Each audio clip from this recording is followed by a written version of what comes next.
Vamos a comenzar entonces con la exposición que me han asignado los queridos amigos de Cheomu.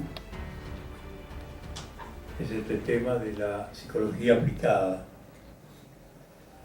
que de alguna manera está como tensionada entre los principios, es decir, lo que sería la psicología básica o una psicología referencial, y la estadística, que acá viene a representar no solamente propiamente hablando de la estadística o el método estadístico, sino todo aquello que hace al ámbito de aplicación de la psicología.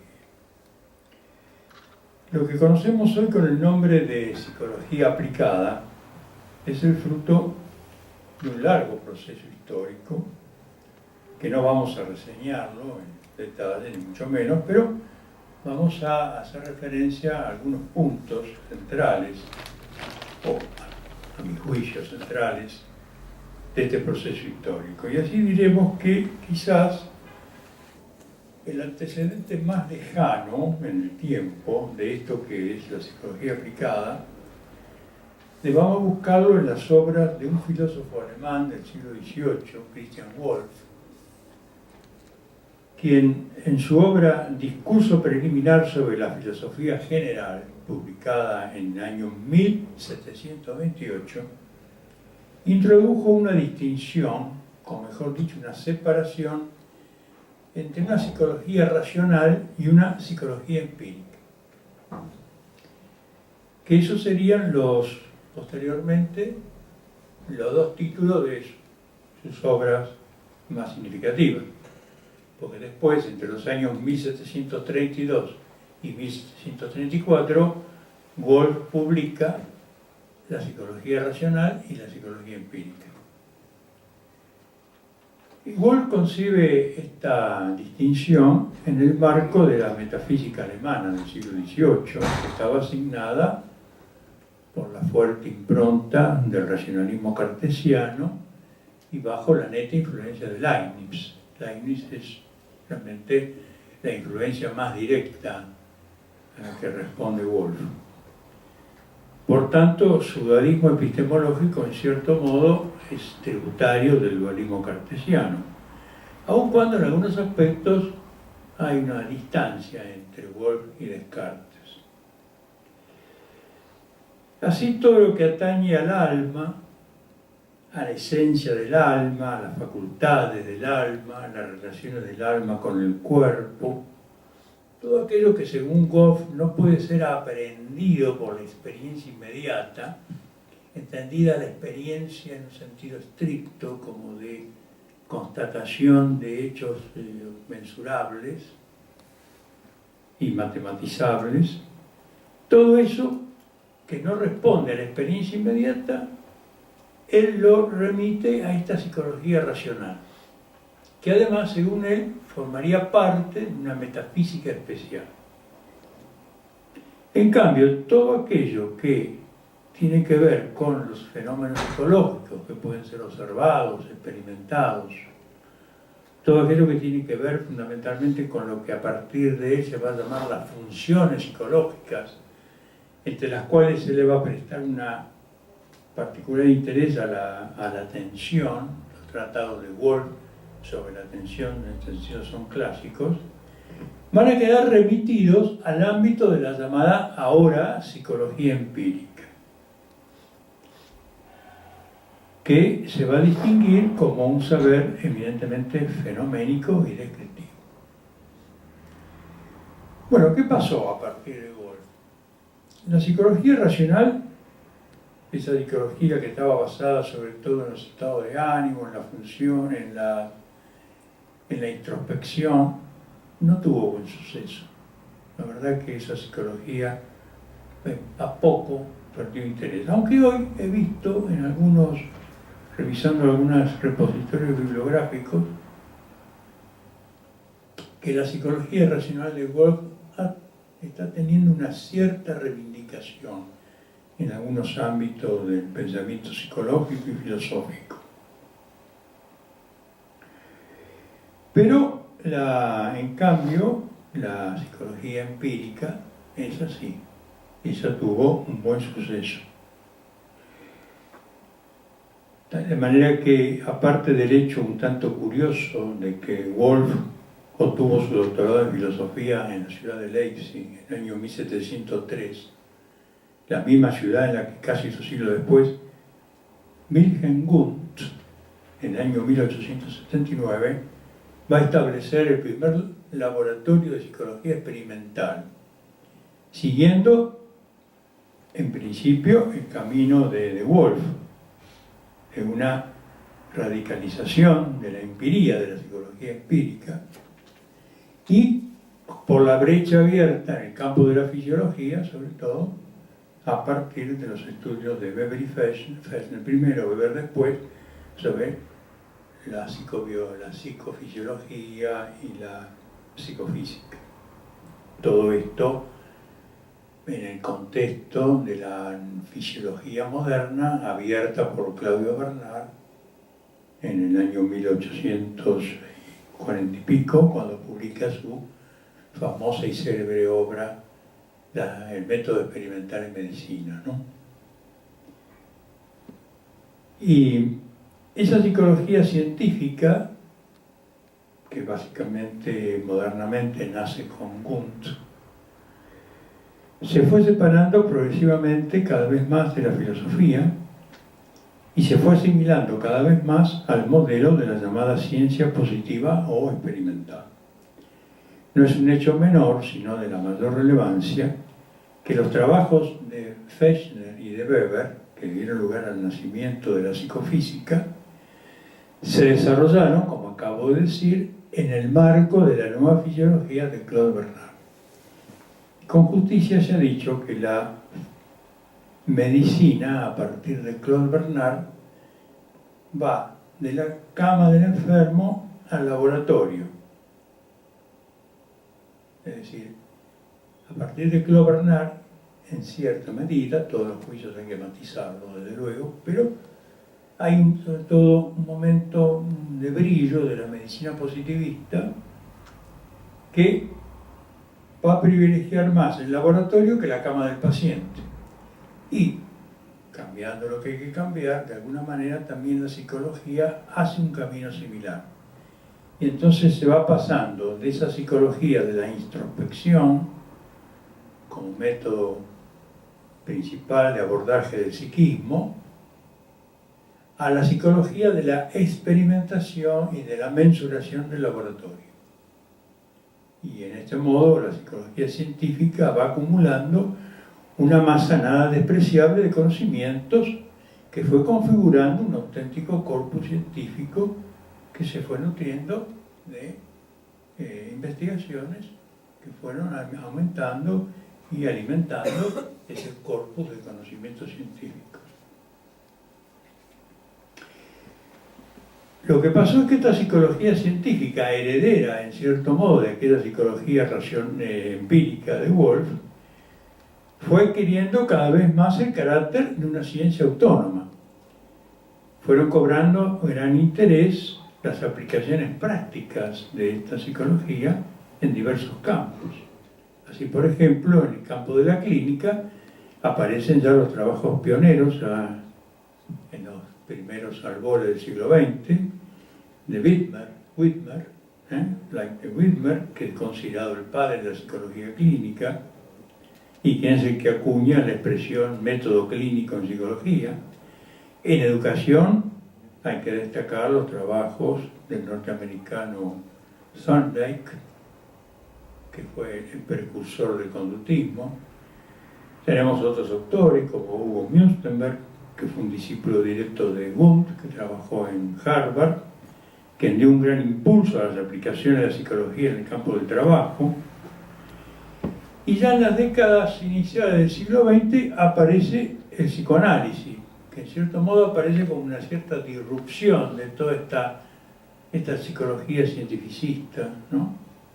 Poniéndola un poco en crisis, pero manteniendo de alguna manera los mismos presupuestos materialistas, conductistas, de carácter, digamos, puramente dinámico, de dinamismos reducidos a esquemas más bien provenientes siempre de la fisiología que de la psicología propiamente dicha. Por ejemplo, la noción de homeostasis de Freud, que homeostasis psíquica es una traslación al plano psiquiátrico o psicológico de la homeostasis de Claude Bernard. Bueno, y aparecen así otros autores, que no es el caso ahora mencionar, que van desarrollando la psicología científica y la van aplicando cada vez más a otros ámbitos, al ámbito clínico, al ámbito laboral, al ámbito educativo, etc., al ámbito social, la psicología social. Y el desarrollo de esta psicología aplicada, lejos de haberse detenido, no ha cesado. Y surgen constantemente nuevas tecnologías, nuevas demandas, que van multiplicando los ámbitos de aplicación de la psicología. Por otra parte, cada una de estas aplicaciones busca asentar su praxis sobre conocimientos y datos provenientes de investigaciones que en todo se conforman con el modelo de las llamadas ciencias positivas y experimentales, con el apoyo inestimable de los métodos estadísticos y hoy de la informática. Todo esto ha traído, sin lugar a dudas, incuestionables logros. Sin embargo, estos logros no han impedido el surgimiento de ciertos cuestionamientos que ponen en tela de juicio la validez de los conocimientos actuales en los diversos campos de la aplicación de la psicología. Es decir, que nos encontramos en cierto modo frente a una situación un tanto paradójica. Por un lado, la psicología aplicada tiene hoy una expansión enorme, cada vez hay más campos en los cuales se aplica la psicología. Sin embargo, al mismo tiempo surgen algunos cuestionamientos críticos que ponen en tela de juicio la validez de esas aplicaciones. Vamos a detenernos un poco en este aspecto. Tenemos a la vista un texto de un conocido psicólogo, Emilio Ribes Iniesta. Este psicólogo es español de origen, pero es mexicano por adopción. Tiene un grupo de trabajo muy importante en la UNAM, en la Universidad Autónoma de México. Publicó hace unos años, pero me parece que el texto de él sigue teniendo en vigencia, en la Revista Mexicana de Análisis de la Conducta.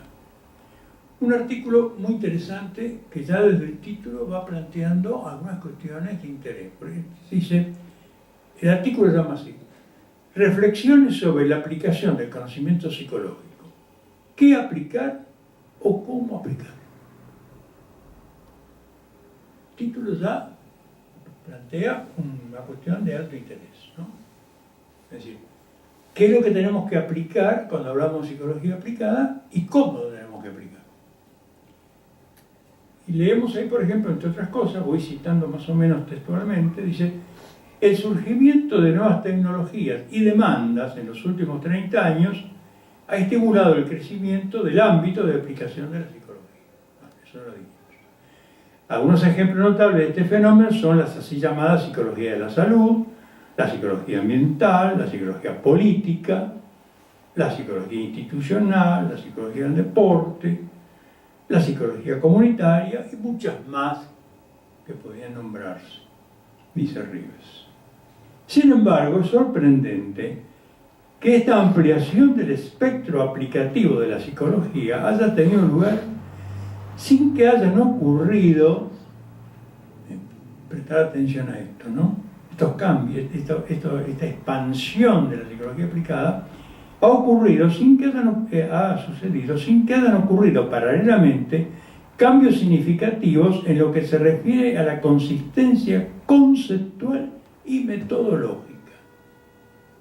A diferencia de las colindancias aplicativas tradicionales, como la psicología educativa, etc., la tendencia actual parece conjugar campos más amplios en los que de una u otra manera se hace explícita la necesidad de que el psicólogo concurse con una actitud multi o interdisciplinaria. Es decir, hoy se le exige al psicólogo, dice Ribes, una actitud multidisciplinaria. Paradójicamente, este planteamiento de la actividad aplicativa del psicólogo no se ha visto acompañado de una reflexión sistemática y profunda respecto del conocimiento que se ha de aplicar y de la manera con que se lo ha de aplicar. Deteniéndonos un poco en este texto, nos encontramos que, por un lado, el autor constata, evidentemente, como dijimos, una evidente expansión de las áreas de aplicación de la psicología. Pero por otra parte, subraya el hecho, a mi juicio de una gran relevancia, de que semejante expansión no va acompañada de un cambio significativo en lo que se refiere a la consistencia conceptual y metodológica y de una reflexión sistemática y profunda acerca de lo que vamos a aplicar. Así que, de alguna manera, me parece a mí, Rives está diciendo, bueno, antes de seguir expandiendo áreas de aplicación, detengámonos un poco a considerar qué es lo que estamos aplicando y cómo lo estamos aplicando. Ahora bien, ¿en qué se aprecia para este autor esta falta de consistencia conceptual, esta carencia de una adecuada reflexión sobre aquello que tenemos que aplicar? Él hace hincapié en tres aspectos. Primero, dice, se cuestiona la psicología como ciencia en su estado actual, a la que le atribuye una mera apariencia multiparadigmática, a falta de un paradigma específico. Primero. Segundo, reclama establecer la singularidad de la psicología frente a las otras ciencias. Y tercero, resalta la distinción que se debe establecer entre una ciencia básica, que él la considera como analítica, y una ciencia o técnica aplicada, que él la considera como un saber sintético, como base para establecer las condiciones adecuadas de traducibilidad del conocimiento psicológico científico al ámbito práctico. En cuanto al primero de estos aspectos, es decir, el tema de la psicología como ciencia, Rives es muy claro. Dice, esta caracterización de la psicología como múltiples psicologías relativamente inconmensurables entre sí, cuestiona radicalmente la posibilidad de concebir una disciplina científica con un cuerpo de conocimientos específicos, lo suficientemente integrados conceptualmente, que puedan después aplicarse, siguiendo algún conjunto de cánones o de reglas de aplicación.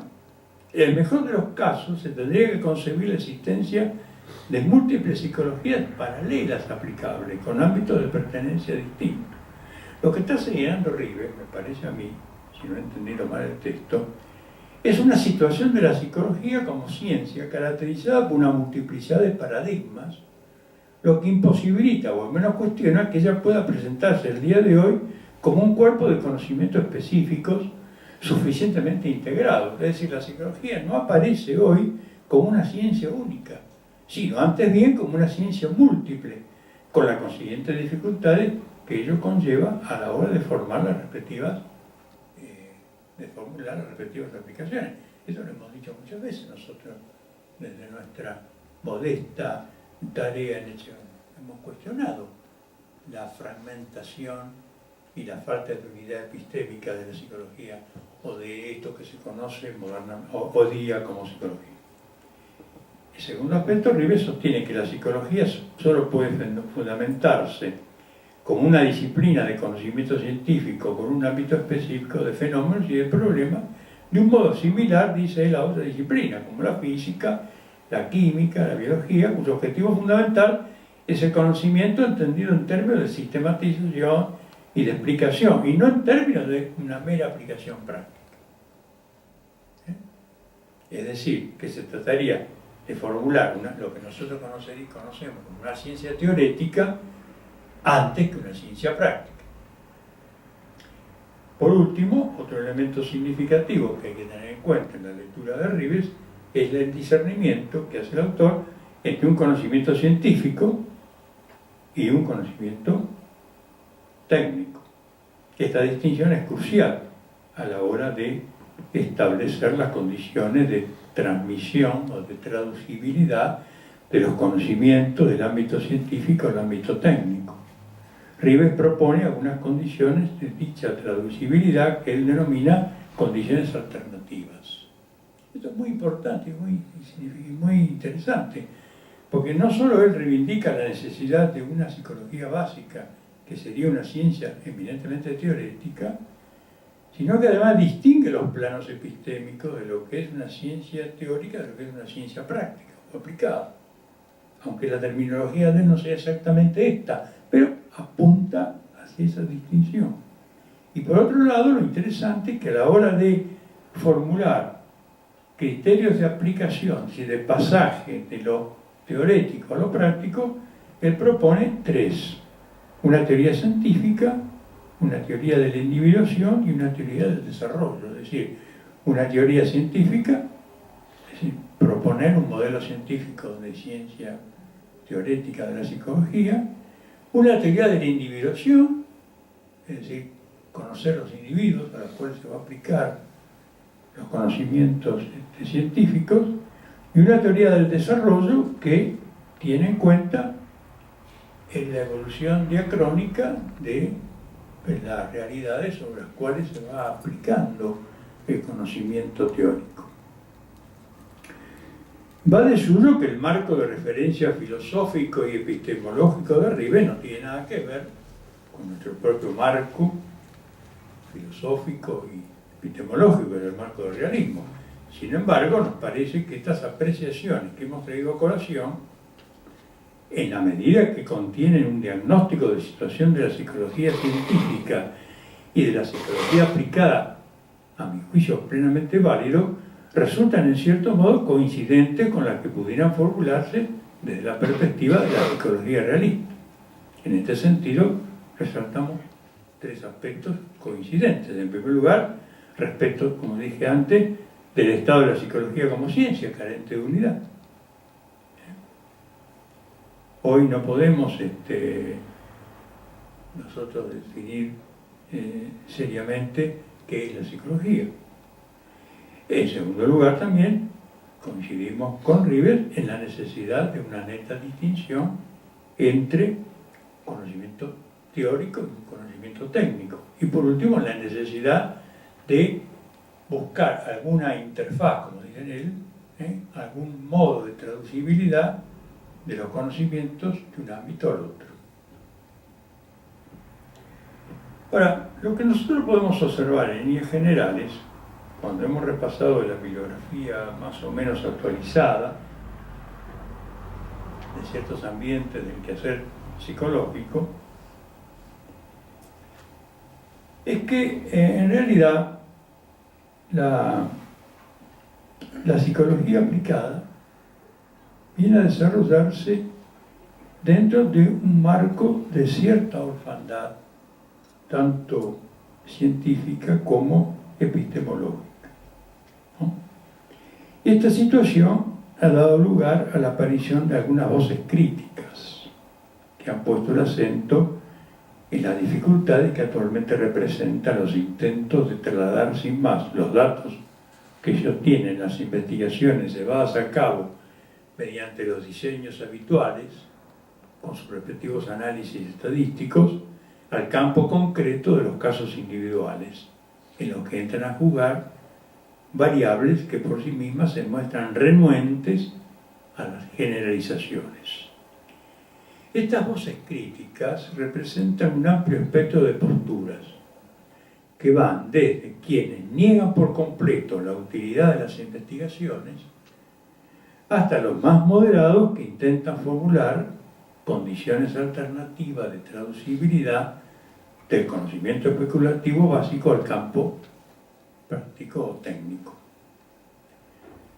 Uno de los cuestionamientos que hemos podido constatar apunta a destacar ciertas limitaciones que entraña la utilización de diseños de investigación basados en la comparación de grupos, tratados y no tratados. Es decir, lo que se llaman los diseños de investigación de comparación de grupos. Algunos estudios ya un poco antiguos, como los de Bauer y Herzen, por ejemplo, pusieron serias objeciones a estos grupos, a estos estudios que se basan en la comparación de grupos. Se llaman dos grupos, por ejemplo, en uno se aplica una determinada técnica psicoterapéutica y en otro se aplica otra o ninguna. Después se comparan estadísticamente los resultados, mediante el empleo de los índices estadísticos que todos conocemos. Bien. Estos dos autores, Barlow y Herzen, que son de los años 50, 60, ya son antiguos, fueron poniendo algunas objeciones. Primero, objeciones éticas. Porque si nosotros nos manejamos con dos grupos, un grupo en el cual se aplica la terapia y otro de control, el planteo ético que se nos presenta es este. No estamos privando al grupo control de un tratamiento que podía ser efectivo. Este planteamiento ético también se hace presente en medicina, ¿no? Con los famosos estudios randomizados, que muchas veces aplicamos un tratamiento nuevo, farmacológico, quirúrgico, lo que fuera, a un grupo y a otro no. Y a veces las diferencias son tan grandes que podemos estar produciendo una falta ética grave, en el sentido de privar al grupo control, que a lo mejor por azar cayó en el grupo control, de un tratamiento que realmente podría beneficiarlo. Esa es una primera, un primer cuestionamiento. Hay también otro cuestionamiento, un cuestionamiento práctico, no es fácil, sobre todo en el campo psicoterapéutico, obtener muestras que sean estadísticamente significativas. Y también existen problemas metodológicos, sobre todo en relación a la consideración de los datos promedios, a la generalidad de los hallazgos y a la variabilidad interindividual. Será en este aspecto donde se centra especialmente la controversia entre los datos individuales y grupales procedentes de las investigaciones en el ámbito clínico. En este sentido, cuando se toman puntualmente promediadas de un grupo, los datos, el dato clínico individual queda de alguna manera anulado, o incluso puede darse la paradoja de que los tratamientos investigados sean estadísticamente significativos, por tanto válidos según el criterio estadístico, pero clínicamente no lo sean para muchos de los individuos que componen la muestra.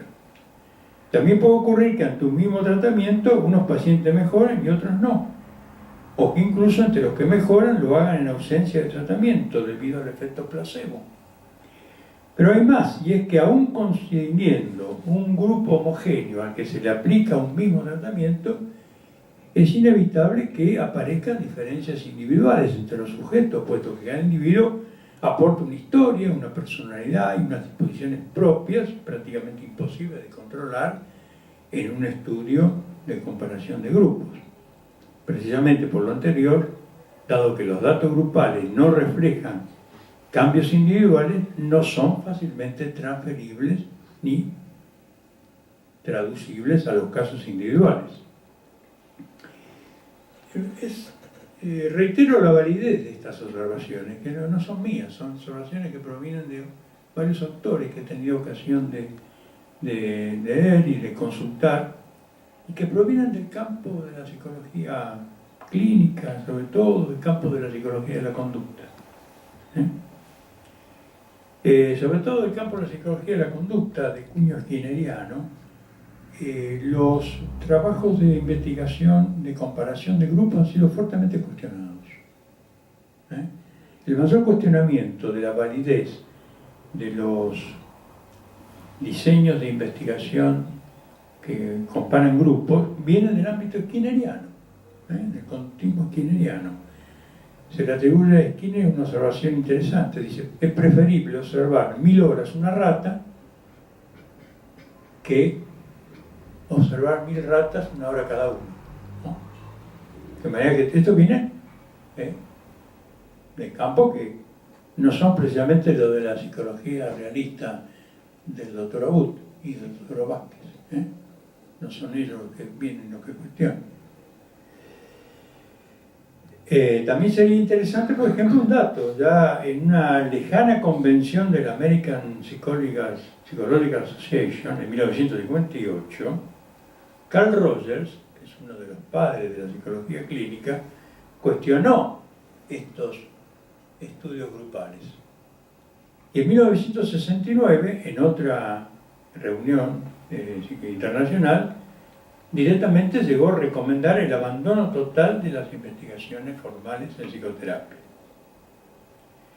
Desde luego, no todas las posiciones son tan drásticas como las de Rogers, pero en cierto modo se va, digamos, insinuando una tendencia de cierta, si no de confianza, por lo menos de bastante prudente matización a la hora de aplicar los datos que provienen de la investigación básica a los casos individuales. Y en resumen el planteo es este: ¿qué tratamiento en definitiva es lo que hay que establecer? ¿Administrado por quién? ¿En qué circunstancia? ¿En qué paciente es el que resulta el más beneficioso para un determinado enfermo con un determinado problema?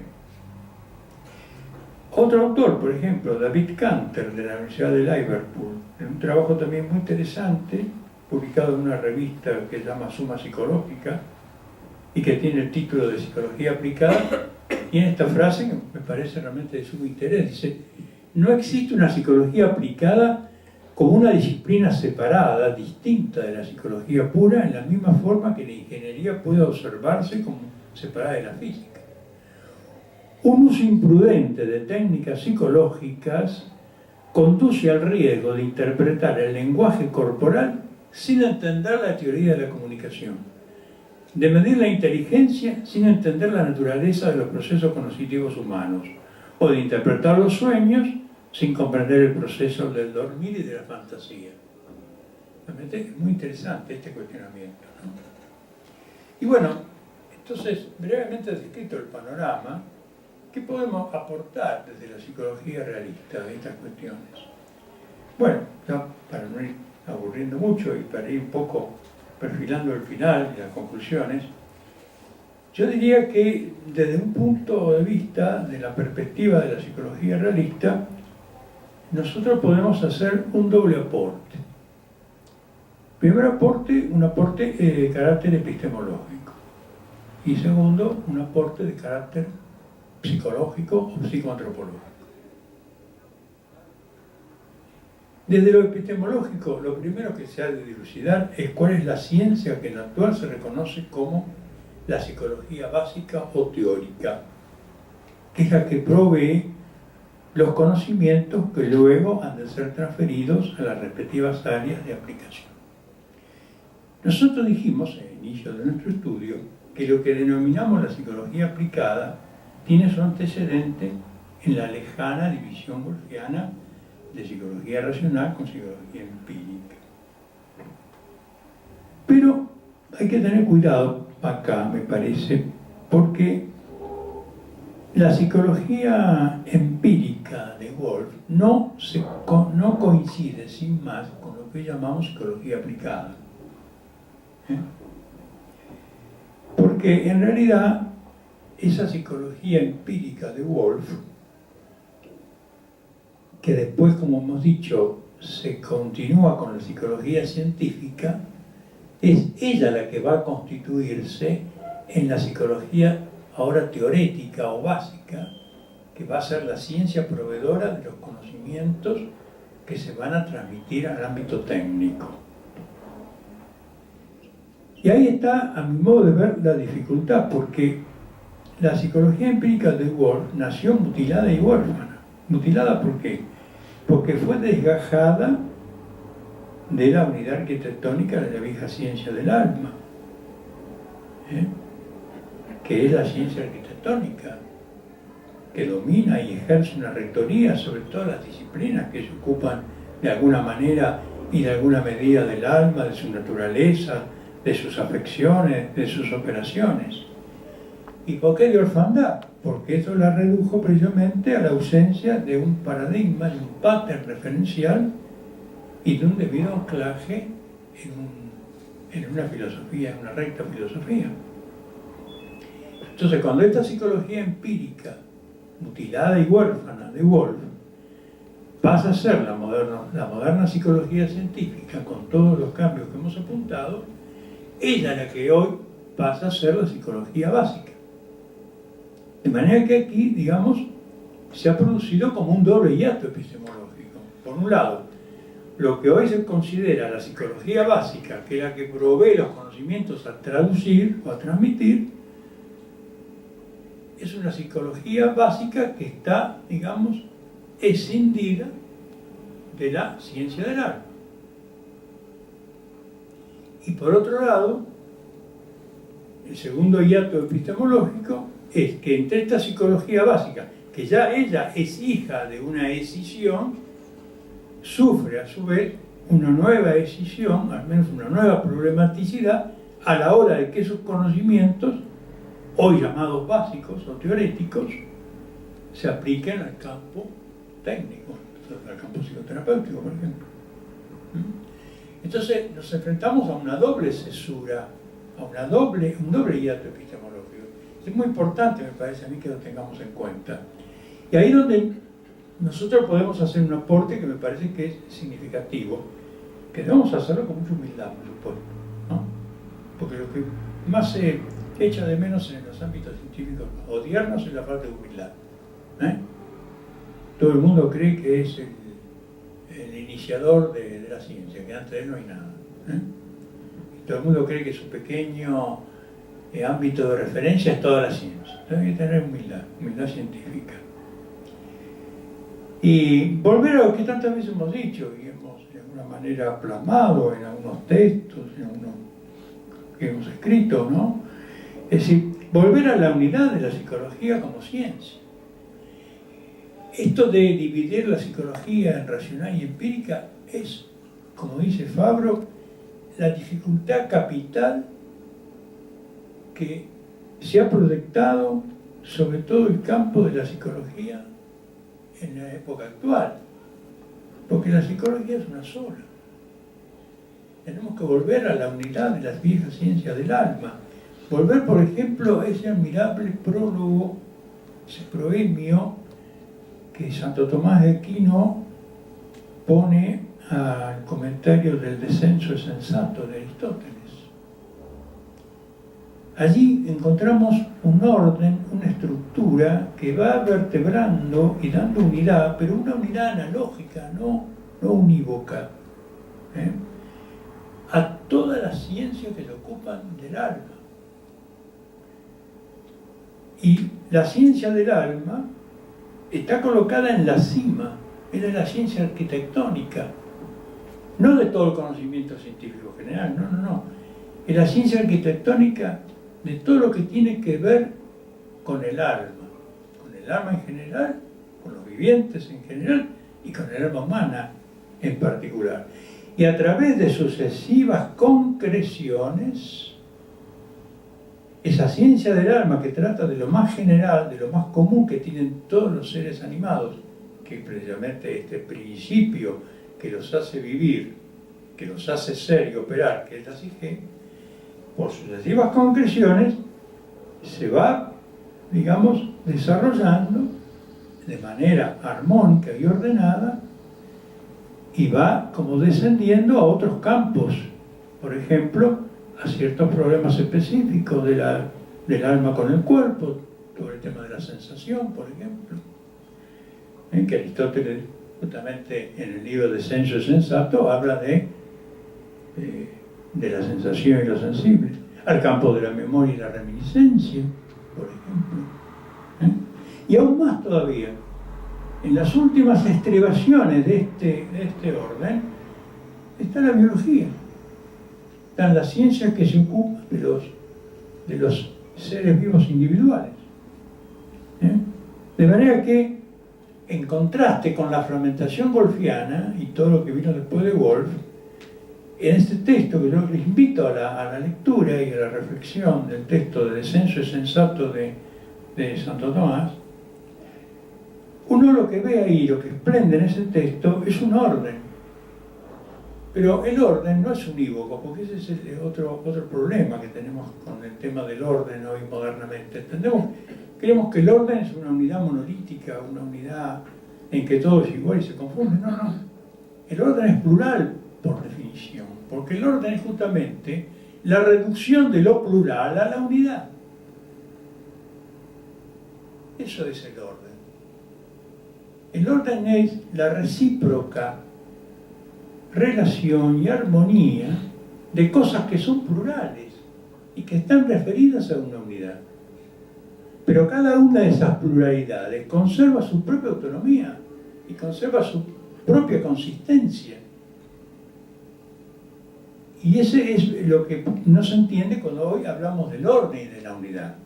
No se trata de subsumir toda la ciencia en una única ciencia, eso sería absurdo.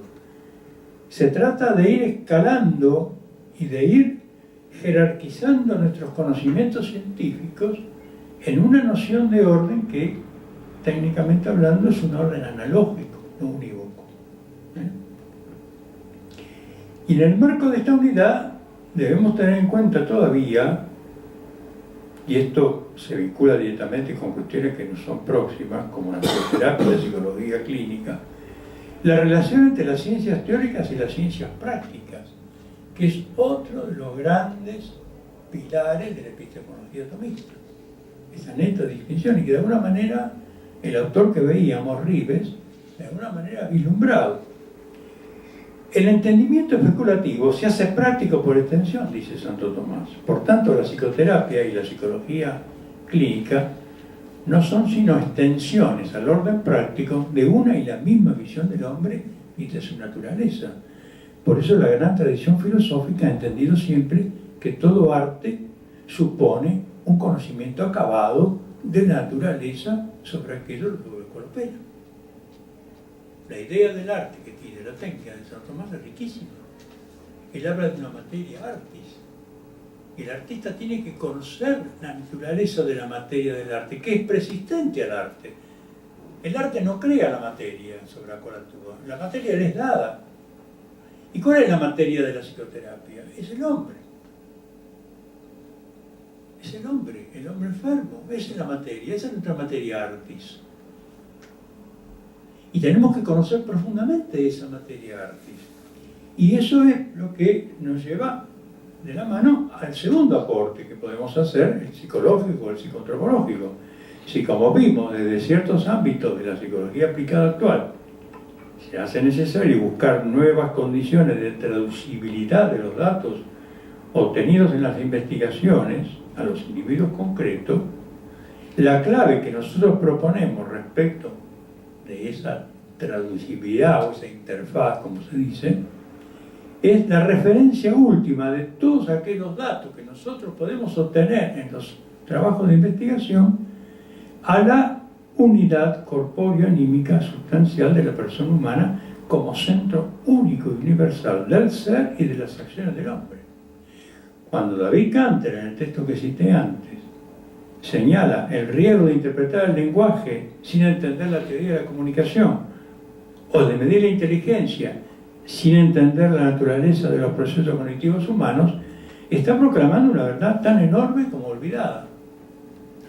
Hablamos de la unidad psicosomática de la persona, pero ¿qué es esta unidad psicosomática de la persona? No es otra cosa que la unidad sustancial del hombre, tal como nos lo ha enseñado insuperablemente la vieja y venerable doctrina inemórfica de Aristóteles primero, y luego la admirable antropología de Aquinate, en la que el alma y el cuerpo va mucho más allá de una simple unión materia-forma, sino que el cuerpo, por ser una sustancia espiritual, como nos recordaba ayer Cristian, recibe en la comunión existencial de su ser al cuerpo. De manera que hay un solo ser, que es el ser del alma, que se comunica al cuerpo. Y como la operación sigue al ser, si el hombre es uno en su entidad, es uno en su operar y es uno en su padecer. Esto lo decimos mucho acá en nuestras clases de antropología médica. Tratamos de decirle a los médicos que se están iniciando: el hombre es uno en su ser, pero es uno en su obrar y es uno en su padecer. Por eso hay una perfecta contigüidad corpórea, psicológica y espiritual en los procesos cognitivos y en los procesos emocionales y apetitivos. De todos estos temas, entonces, estamos tratando de profundizar en esta jornada, ¿no? Hoy vamos a tener al final la exposición del doctor Abud sobre el sujeto de la psicoterapia, por ejemplo, que es la referencia de la psicoterapia previamente a ese núcleo invariable de la naturaleza humana. En definitiva, entonces, la estadística es una herramienta preciosa y yo diría hasta imprescindible en el día de hoy, pero solo va a ser útil en la medida en que mediante el conocimiento del hombre y la prudencia del arte sepamos referir sus conclusiones a esa suerte de núcleo fijo y variable que es la realidad siempre compleja, problemática y aún misteriosa del hombre.